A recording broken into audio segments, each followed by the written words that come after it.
बहुभुज क्या होता है पहले समझते हैं। बहुभुज तो समझ में आ गया हम लोग के। हाँ। बहुभुज बहुभुज क्या होता है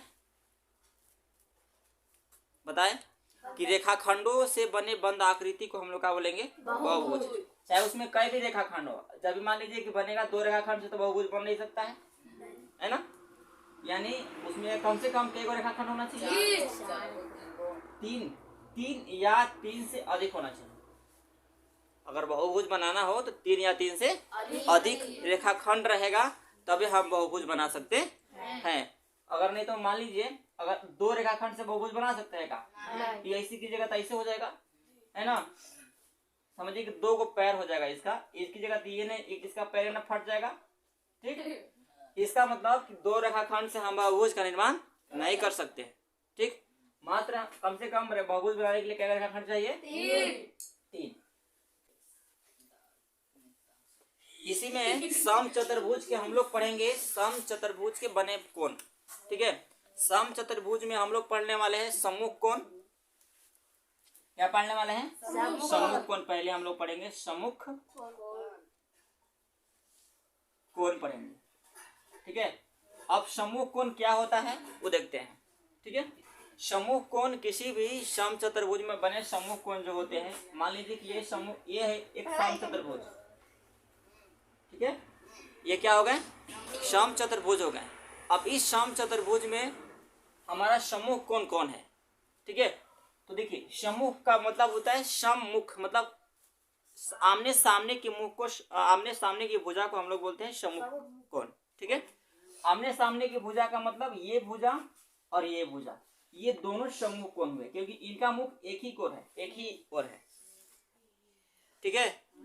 तो इनकी जो मुख है एक की ओर है, इसलिए इसको हम लोग बोलेंगे सम्मुख कोण। अगर हम नामकरण करना चाहेंगे तो ए बी सी और ये हो गया डी, यानी यहाँ पर हम लिख सकते हैं, यहाँ पर बी कोण बी बराबर कोण डी, है ना। तो कोण बी बराबर कोण डी, ये दोनों क्या हो गए, सम्मुख कोण हो गए।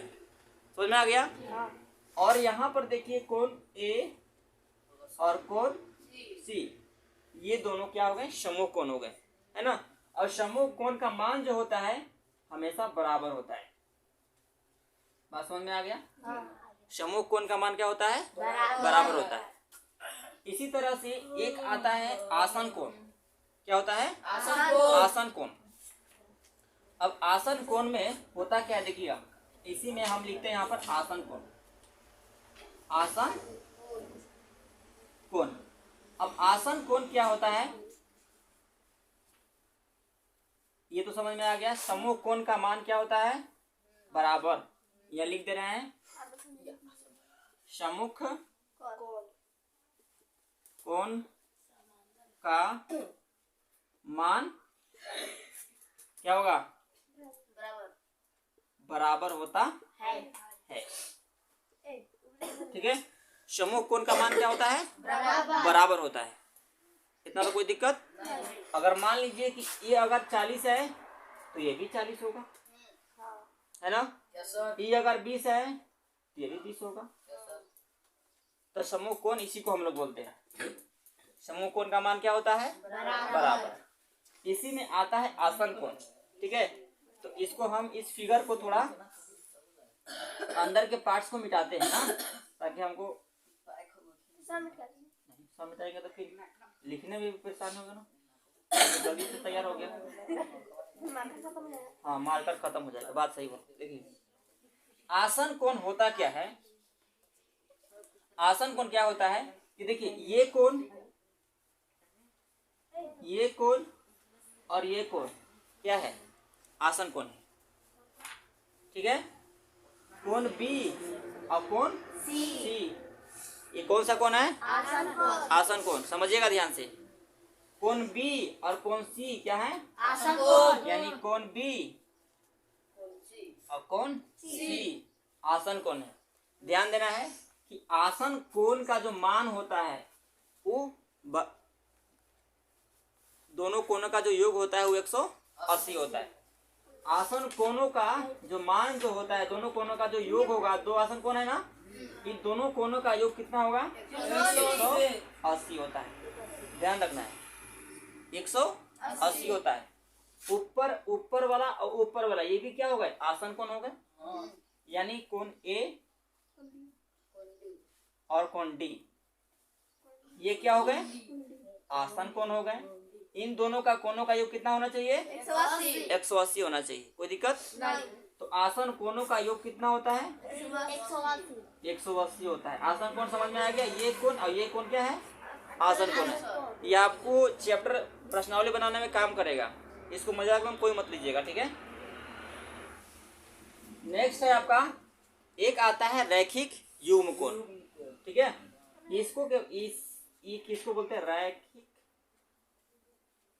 युग्म कोण ना, युग्म कोण। रैखिक युग्म कोण क्या होता है? देखिएगा, रैखिक किसी भी रेखा पर अगर कोई लंबवत रेखा खींचा जाता है तो वह उनके बीच जो कोण बनते हैं उसको हम लोग बोलते हैं रैखिक युग्म कोण, है ना। यानी ये रेखा पर खींचा गया लाइन ना, ये किसी भी रेखा पर जब कोई लंबवत रेखा खींच जाती है ना, तो उनके बीच जो बनने वाला जो कोण होता है उसको हम लोग बोलते हैं रैखिक युग्म कोण। अब आप इस फिगर में कहाँ देख सकते हैं रैखिक युग्म कोण कहाँ बनेगा? तो आप कभी कभी देखे होंगे कि प्रश्न में ऐसे रहता है, जैसे कि इस तरह से हम यहाँ पर त्रिभुज बना दिए, तो यहाँ पर जो कोण बने, सुनो, तो रैखिक युग्म समझ में आ गया है कि किसी भी रेखा पर खींची गई लंबवत रेखा को हम लोग क्या बोलते हैं? ये लंबवत, देखो लंबवत रेखा ही नहीं, इसमें अगर ये तिरछी रेखाएं खींच जा सकती है इस पर ना, इस पर ऐसी भी रेखाएं खींच जा सकती है। तो इन दोनों के बीच जो होता है यहाँ पर, इस रेखा को हम लोग बोलते हैं रैखिक युग्म कोण, ठीक है। तो यहाँ पर हम बता रहे थे ये बी सी और यहाँ पर मान लीजिए डी है ना, तो यहाँ पर ये कोण और ये कोण, ये यहाँ से एक रेखा है और इसके बीच एक अदर रेखा इस पर लंबवत रेखाएं खींची गई है ना, तो इनके बीच जो बनने वाला जो कोण है इसको हम लोग क्या बोलेंगे? रैखिक युग्म कोण। और रैखिक युग्म कोण का जो योग होता है वो होता है 180। ध्यान रखना है, कितना? 180। यानी इन दोनों को जोड़ेंगे तो कितना होगा? अगर तीनों कोण हो सकता है, इसको जोड़ेंगे तो आपको कितना हो जाएगा? तो रैखिक युग्म के कोणों का योग कितना हो जाएगा? 180। ये भी आपको ध्यान रखना है। इसी के बीच एक आता है, इसको उतार लीजिएगा का? उतार लीजिए तो शॉर्टकट में। इसमें हम लोग एकांतर कोण की बात करते हैं। आवाज नहीं, एकांतर कोण। एकांतर कोण, ये मान लीजिए कि कोई बहुभुज है, ठीक है। ये बहुभुज ऐसे भी हो सकता है, ये बहुभुज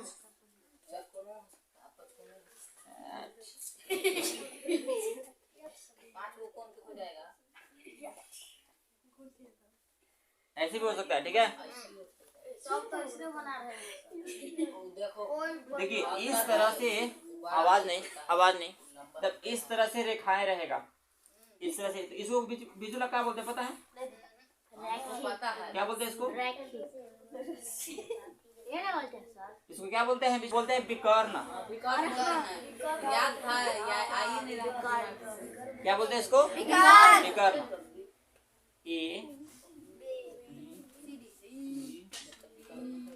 यहाँ पर देखिए क्या कोण इसमें बन रहा है? 1 2 3 4 5, ये सब कोण बन रहा है ना।